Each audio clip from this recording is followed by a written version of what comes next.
In the 1890s, Wellesley College was a mecca for bright young women bold enough to defy the conventions of the era. Meanwhile, Seattle was a muddy frontier city, still recovering from the Great Fire of 1889. Yet it boasted one of the country's first Wellesley clubs, established in 1892.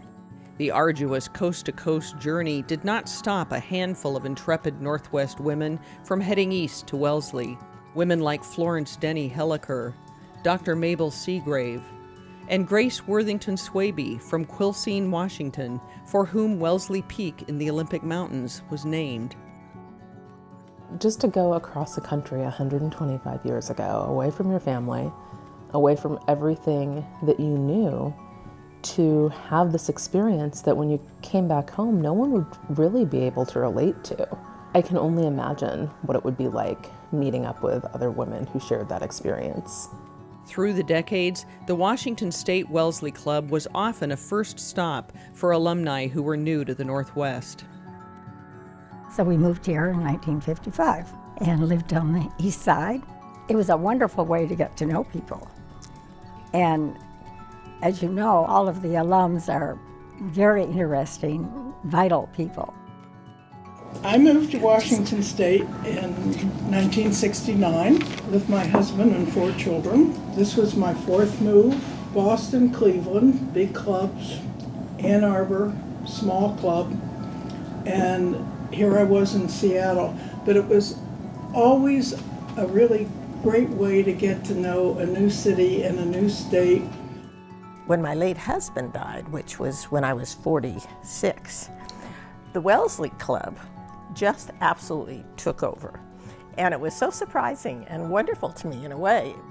I moved up here in 2009 from LA. I really didn't know anybody, and you wonder why they're your closest friends. And it's because, you know, you can never have a terrible conversation with a Wellesley woman.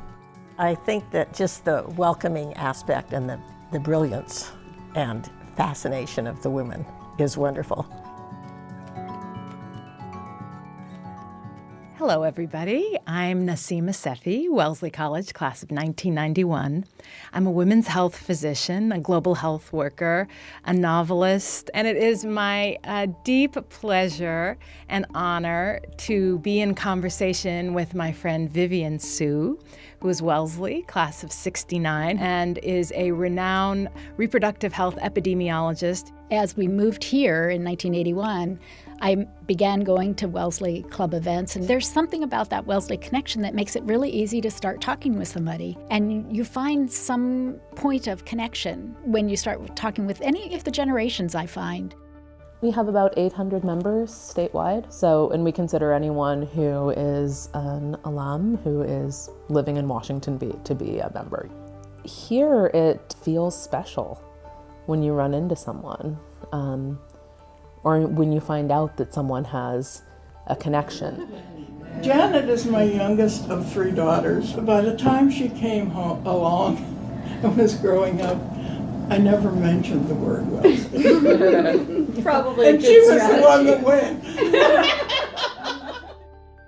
The Wellesley Club women were always incredibly supportive, the type of people who met me exactly where I was at. Mary Ann Townsend Wiley played a huge role for me in high school and while I was at Wellesley. I just got so many attagirls that at varying different points in my life I still think about. And then when my daughter, Nicole Anderson, she's a junior, so she's class of 2018, I was super careful about the whole college process.